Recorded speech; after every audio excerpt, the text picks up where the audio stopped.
Welcome to everyday cooking. இன்றைக்கி நம்ம முழு கம்பில் உப்புமாவும் புட்டும் எப்படி செய்கிறதுன்னு பார்க்க போகிறோம். இதுக்கு ஒரு 1.5 கப் அளவுக்கு கம்பு எடுத்துக்கோங்க. இதை இப்போ நல்லா மணம் வர வரைக்கும் வறுத்துக்கணும். எப்படியும் ஒரு 5 நிமிஷம் நீங்கள் மீடியம் ஃப்ளேமில் இதை வறுக்க வேண்டியது வரும்.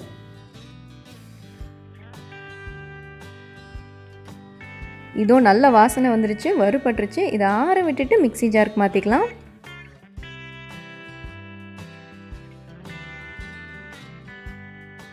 இப்போ நீங்கள் இதை எவ்வளோ தூரம் நல்லா பொடி பண்ண முடியுமோ அவ்வளோ தூரம் நல்லா மைய அரைச்சிக்கோங்க. அரைச்ச மாவை பாத்திரத்துக்கு மாற்றிக்கலாம். இதோட தேவையான அளவு உப்பு சேர்த்துக்கோங்க. இப்போ இதை நல்லா கலந்து விடுங்க. நல்லா கலந்து விட்டுட்டு தண்ணி சேர்க்க ஆரம்பிக்கணும். தண்ணியை கொஞ்சம் கொஞ்சமாக தெளித்து பெசறி விடுங்க. புட்டுக்கு மாவு பிசைகிற மாதிரி பிசையணும். ரொம்ப தண்ணி சேர்த்துறாதீங்க. லைட்டாக தெளிச்சிட்டு நல்லா உதிரி உதிரி ஆக்குங்க. இதோ மாவு ஈரப்பதத்தோடு இந்த மாதிரி இருக்கணும். இப்போ இட்லி தட்டில் தண்ணி ஊற்றிக்கலாம். இட்லி தட்டை வச்சு இதுக்கு மேலே நல்லா சுத்தமான ஈர துணியை விரிச்சு விடுங்க. இதுக்கு மேலே நம்ம கலந்து வச்சுருக்கிற மாவை ஈவனாக ஸ்ப்ரெட் பண்ணிக்கலாம்.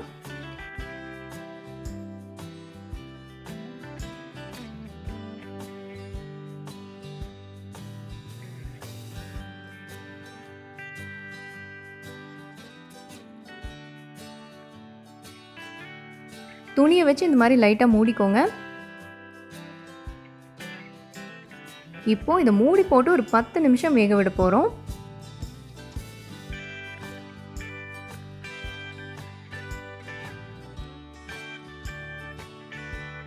இதோ நம்மளோட வேக வச்ச கம்பு மாவு ரெடி. இதில் நம்ம முதல்ல உப்புமா செஞ்சுக்கலாம். இதுக்கு பாத்திரத்தில் தேவையான அளவு எண்ணெய் விட்டுக்கோங்க. இதில் 1/2 டீஸ்பூன் கடுகு, 1/2 டீஸ்பூன் உளுந்து சேர்த்துக்கலாம். கடுகு வெடிக்கட்டும். கடுகு வெடித்ததும் கொஞ்சமாக நறுக்கின வெங்காயம், கொஞ்சமாக கருவேப்பிலை, இது ரெண்டையும் சேர்த்து நல்லா வதக்கிக்கலாம். இதோட காரத்துக்கு 2 காஞ்ச மிளகாயை கிள்ளி போடுங்க.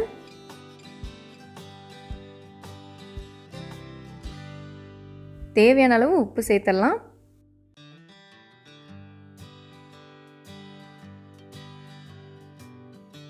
வெங்காயம்லாம் நல்லா வதங்கிருச்சு. இப்போ நம்ம வேக வச்சுருக்கிற மாவில் பாதியை மட்டும் இதில் சேர்த்துருவோம்.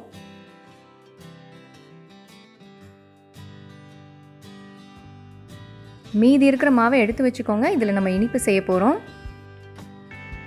இதை இப்போ நல்லா வதக்க ஆரம்பிக்கலாம்.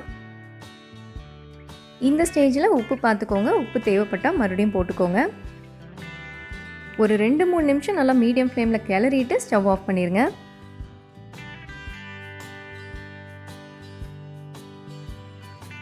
இதோ இது ரெடி ஆகிடுச்சு. சர்வ் பண்ணிடலாம்.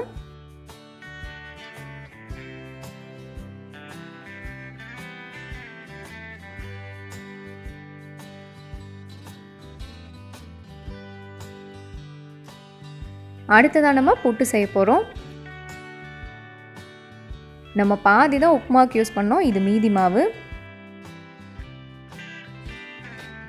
இதில் 2 ஏலக்காய் தட்டி போடுங்க. இதோட 1/2 கப் அளவுக்கு துருவின தேங்காய், உங்களுக்கு தேவையான அளவுக்கு நாட்டு சர்க்கரை இல்லைன்னா பொடி பண்ண வெல்லம், இது 2ல் எது வேணாலும் சேர்த்துக்கலாம். இப்போ இது எல்லாத்தையும் நல்லா கலந்து விடுங்க. ஸோ இதோ நம்மளோட இனிப்பு புட்டு ரெடி. இதை இப்போ ஒரு சர்விங் பவுலுக்கு மாற்றிக்கலாம். கம்பு புட்டும் கம்பு உப்புமாவும் இங்கே சூப்பராக ரெடி ஆகிடுச்சு. உங்களுக்கு பிடிச்சிருக்குன்னு நம்புகிறோம். வேறொரு இன்ட்ரெஸ்டிங்கான ரெசிபியோடு உங்களை சந்திக்கிறோம். எங்கள் வீடியோஸ் எல்லாம் பிடிச்சிருந்தால் லைக் பண்ணுங்கள், ஷேர் பண்ணுங்கள், கமெண்ட் பண்ணுங்கள் அண்ட் மறக்காமல் எங்கள் சேனலுக்கு சப்ஸ்கிரைப் பண்ணுங்கள்.